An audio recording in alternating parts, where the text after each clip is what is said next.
Si tu gagnes un petit salaire, si par exemple tu es en Afrique et que tu gagnes par mois 50 000 francs CFA, ou alors tu es en Europe et que tu gagnes à peu près 8 à 10 euros de l'heure, et que généralement vers le 15 du mois c'est compliqué parce que tu n'as plus de sous, soit pour payer tes factures, soit pour survivre, ou alors tu n'as vraiment pas de mal à joindre les deux bouts parce que justement ton salaire est assez petit. Alors j'ai une bonne nouvelle pour toi parce que dans cette vidéo, je vais vous expliquer comment petit à petit, pas à pas, on peut atteindre la liberté financière.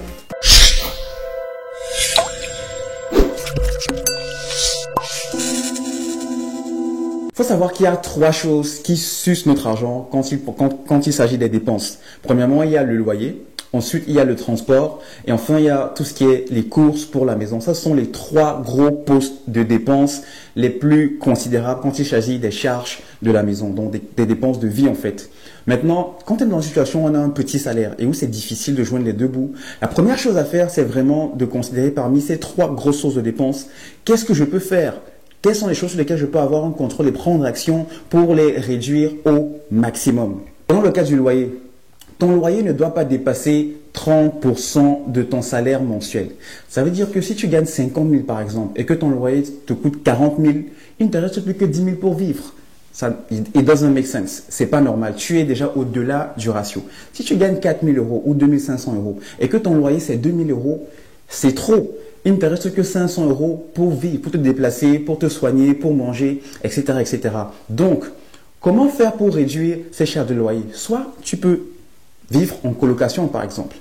Soit ça va te demander à déménager, par exemple, aller dans un quartier où tu peux justement te retrouver dans ce ratio de 30% de ton salaire mensuel. Ça ne veut pas dire que tu vas y déménager pour y vivre éternellement, non. C'est juste pour un temps, le temps où justement tu puisses assainir tes finances et te retrouver dans une situation où tu as de l'épargne sur ton compte à la fin du mois et non plus où tu te grattes la tête à la fin du 15 pour savoir comment tu vas survivre jusqu'à la fin du mois. Parlons des transports. Tu dois te déplacer pour aller au boulot d'une façon ou d'une autre. Ok, donc ça veut dire que si tu as une voiture par exemple et que ça va te coûter donc essence, maintenance pour la voiture, assurance, ça c'est des charges qui viennent s'ajouter au fait que tu as acheté la voiture. Et donc si tu fais tes analyses, que tu te rends compte que pour aller au boulot, ça te coûte moins cher de prendre les transports en commun par exemple, le taxi, le métro, le bus, le train, peu importe, eh bien va au boulot en semaine en utilisant les transports en commun parce que ça te revient moins cher. Donc tu auras toutes ces dépenses-là, par exemple essence et maintenance de la voiture, que tu vas économiser tous les mois et qui vont aller sur ton compte épargne. La voiture, par exemple, tu peux justement l'utiliser uniquement le week-end pour faire tes courses, te déplacer ou alors si tu voyages. Donc c'est comme ça que tu peux réduire tes dépenses quand il s'agit du poste transport. Le troisième point, c'est les courses pour la maison. Alors, la grosse erreur que les gens font, et c'est l'habitude commune, c'est que les gens n'ont ni budget, ni fréquence, ni liste des courses quand ils vont au supermarché. C'est-à-dire, on va se lever comme ça en sortant du boulot, ou bien si j'ai besoin de quelque chose, je vais aller au supermarché. Mais la vérité, c'est que plus tu vas au supermarché, plus tu passes du temps là-bas, tu as 50% de chances d'acheter des choses dont tu n'as pas besoin et que tu n'as certainement pas planifié. C'est pour ça que c'est important de faire une liste de courses, de ce que tu as besoin chaque mois. Tu peux maintenant découper ça en semaines, c'est-à-dire, ok, chaque mois, j'ai besoin de 200 euros pour faire mes courses, ou bien de 300 euros pour faire mes courses au supermarché. La nourriture, le papier hygiénique, tous les petits trucs pour la maison en fait. Et donc, toutes les semaines, tu dis, je vais au supermarché uniquement le samedi. Donc, si quelque chose finit avant le samedi, tu sais que c'est planifié d'aller acheter ça le samedi.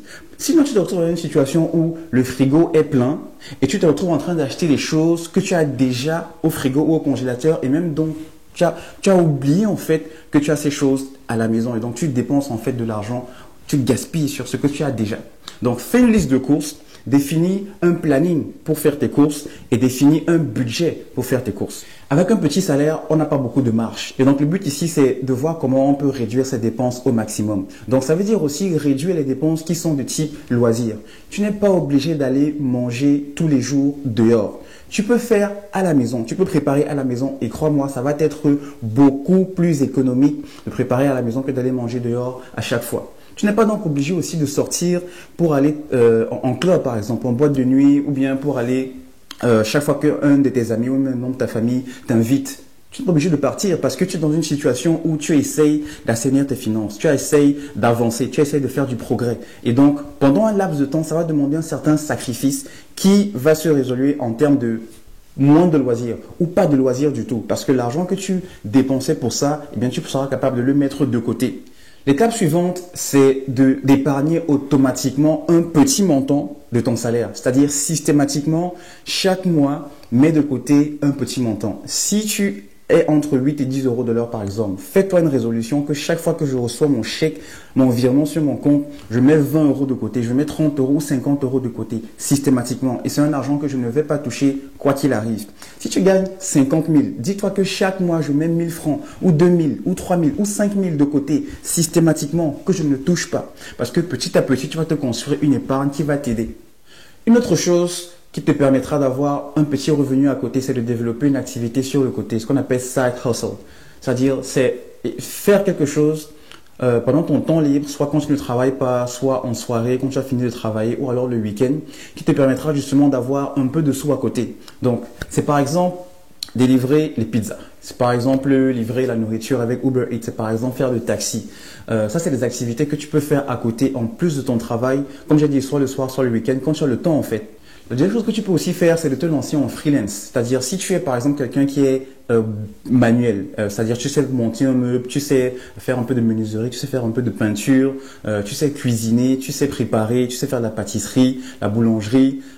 Toutes ces choses, c'est des activités que tu peux développer en tant que freelance. Et donc, en tant que freelance, tu seras payé un peu plus que si c'était via un travail normal. Il y a plein de sites ou bien d'applications là aujourd'hui qui existent où tu peux t'inscrire. Ça ne demande rien en termes de coûts, en termes d'argent. Ça te demande juste de t'inscrire et de voir, ok, voici je suis tel, voici ce que je peux proposer comme service. Et donc des particuliers vont te contacter. Voilà, j'ai ma tuyauterie qui est tombée et comme tu sais faire dans la plomberie, viens et je te paye X de l'heure et vous négociez en fait. Donc là, tu peux avoir plus parce que c'est toi qui négocies le tarif pour le service que tu vas proposer. Donc ça, c'est des choses que tu peux faire pour avoir un extra revenu en fait. Aussi les cours de répétition que tu peux faire, que ce soit dans les cours de maths, que ce soit les cours de physique, que ce soit les cours de français. Si tu as une langue que tu sais parler, à laquelle tu es fluent, anglais, italien, espagnol, c'est des choses que tu peux faire. Cours de chant, cours de musique, cours de guitare, un instrument en particulier. Ça, c'est des choses qui peuvent t'aider à avoir un petit salaire en plus. Pour améliorer tes finances en étant à un petit salaire, non seulement tu dois réduire drastiquement tes charges, mais tu peux aussi voir comment augmenter significativement tes revenus avec ton travail. Et donc, vois par exemple comment tu peux avoir une augmentation de salaire dans ton boulot actuel. Généralement, les gens ne vont pas demander parce que soit ils ne savent pas que c'est possible, soit ils ont peur. Et donc, j'ai fait une vidéo où j'expliquais vraiment en détail comment demander une augmentation de salaire et l'avoir. Je vais la poster quelque part ici. Donc, si tu n'as pas encore regardé, vas-y, clique et te donnera tous les détails. Une autre chose encore que tu peux faire avec ton travail actuel, c'est de voir comment tu peux avoir une promotion. Que tu travailles au McDo, que tu travailles chez Total, même que tu travailles dans une multinationale, il y a la possibilité d'avoir une promotion. Et donc, tout simplement, si tu n'as aucune idée de comment ça se passe, va voir ton superviseur, va voir ton manager, va voir ton boss et dis-lui, hey, comment est-ce que je dois faire pour passer de mon poste actuel à par exemple team leader ou bien un superviseur ou bien un chef d'équipe. Comment est-ce que je peux faire? Il va te donner exactement ce qu'il faut. Et donc, assure-toi à ce moment-là que tu respectes, mais pas seulement au même niveau, que tu ailles au-delà de ce qu'il demande comme prérequis pour être sûr que tu vas avoir la promotion. Et donc, une promotion signifie une augmentation de salaire. Donc, ça aussi, c'est un moyen que tu peux utiliser. Un autre moyen, c'est complètement changer de job. Là où tu es, tu gagnes 8 à 10 euros de l'heure ou 15 euros de l'heure. Mais ça ne veut pas dire que tu ne peux pas démissionner et aller trouver un autre boulot où tu seras payé 2 fois, 3 fois, 4 fois, voire 10 fois plus. Tout ce que tu as à faire, c'est de chercher. Prépare ton profil. Identifie quelles sont les plateformes en ligne, parce que pratiquement tout se fait en ligne aujourd'hui, où tu peux avoir la main sur ces offres d'emploi et commence à postuler. Tant que tu n'as pas trouvé ce nouveau job, tant que tu n'as pas signé le contrat, tant que tu n'as pas une offre ferme signée, ne démissionne pas, ne quitte pas ton boulot actuel parce que c'est ça qui te permet de te déplacer et de manger, même si c'est un petit salaire. Donc ça, c'est vraiment le faux pas à ne pas commettre dans ce scénario. Il peut se trouver que dans ton cas, La solution, c'est de changer complètement de carrière, c'est-à-dire de quitter, de travailler dans le secteur dans lequel tu travailles maintenant, ou avec soit ton niveau, soit ton expérience, tu ne gagnes pas beaucoup, et donc la solution serait de changer complètement de carrière. Mais ça va peut-être demander que tu te formes en fait. Soit tu trouves une formation professionnalisante rapidement, qui va te demander d'être justement en training pendant pendant un an, ou 6 mois, ou 2 ans, et dès que tu vas sortir, dès que tu vas terminer cette formation, tu auras justement une qualification qui te permettra d'augmenter significativement ton salaire. Ça peut aussi demander que tu rentres à l'école pour un certain temps, que tu ailles faire un diplôme, parce que pour entrer dans ce secteur, ça requiert un diplôme de 2 ans, un diplôme de 3 ans, même un diplôme de 4 ans. Tout dépend de l'intensité avec laquelle tu veux assainir tes finances. Aujourd'hui, il y a pas forcément des écoles, mais des universités, mais des centres de formation, par exemple, bien des centres d'études qui vont te donner soit une bourse, qui vont te donner soit ce qu'on appelle l'apprentissage, si tu es en Europe, ou alors qui vont te donner la possibilité d'avoir une flexibilité dans le temps où tu peux aller à l'école et en même temps travailler, c'est-à-dire tu ne seras pas à l'école de 8h à 18h. Et donc tu peux jongler comme ça entre un autre boulot ou bien des side hustles dont on a parlé au début de la vidéo et l'école est donc payé en même temps, mais un petit sacrifice ou bien un pas en arrière pour faire un pas de géant plus tard, une fois justement que tu auras cette qualification. Alors, dit comme ça, je sais que ça peut faire peur parce que ça demande de choquer entièrement son système. C'est comme si vraiment on te met des électrochocs et brrr, yes, parce que ça demande à faire de gros sacrifices. Mais je t'encourage vraiment parce que c'est des sacrifices qui vont t'amener à une situation où tu auras une qualité de vie meilleure que celle que tu as maintenant. Pour l'instant, tu essaies de jongler de jongler pour joindre les deux bouts. Tous les 15 du mois, c'est compliqué parce que tu n'as plus d'argent, mais ce sacrifice, c'est la voie obligatoire pour justement se retrouver de l'autre côté de l'image où justement tu ne seras pas en train de jongler à la fin du mois. Au contraire, tu auras une épargne considérable où tu sais que même si tu perds ton boulot, tu peux vivre pendant 3 ou 6 mois sans t'inquiéter de ne pas trouver de boulot. Donc le but ici, c'est de vivre en dessous de ses moyens. Parce que c'est en vivant en dessous de ses moyens qu'on peut justement réduire drastiquement ses charges. Et de l'autre côté, c'est de augmenter ses revenus, de voir comment on peut augmenter ses revenus, c'est-à-dire tout ce que je peux faire à côté qui me permet d'avoir un peu plus que le salaire que je gagne, je prends. L'idéal, c'est de faire les deux choses en même temps, c'est-à-dire au moment où pendant que je réduis drastiquement mes dépenses, j'augmente aussi mon revenu. Et généralement, l'erreur que les gens vont faire, c'est que quand le revenu augmente, ils auront tendance à aussi augmenter le style de vie. Or, si tu stabilises tes charges te coûtent 1500 € par exemple chaque mois et que cette année tu as 3000 € de salaire, l'année prochaine tu as 5000, l'année qui suit tu as 7000, le fait de maintenir tes charges à 1500 fait que tu augmentes ta capacité financière en fait, qui te permet de faire beaucoup de choses comme investir, comme épargner et ça c'est des choses qui sont importantes. Je vous mets au défi pendant 3 mois, essaye de voir comment ne pas acheter quelque chose dont tu n'as pas besoin. Pas de chaussures, pas de nouvelles chaussures, pas de nouveaux vêtements. Tu ne sors pas pour aller manger dehors. Tu ne sors pas pour aller en club. Tu ne sors pas pour aller en boîte. Tout ce qui est vraiment loisir, entertainment, luxe. Aucune dépense.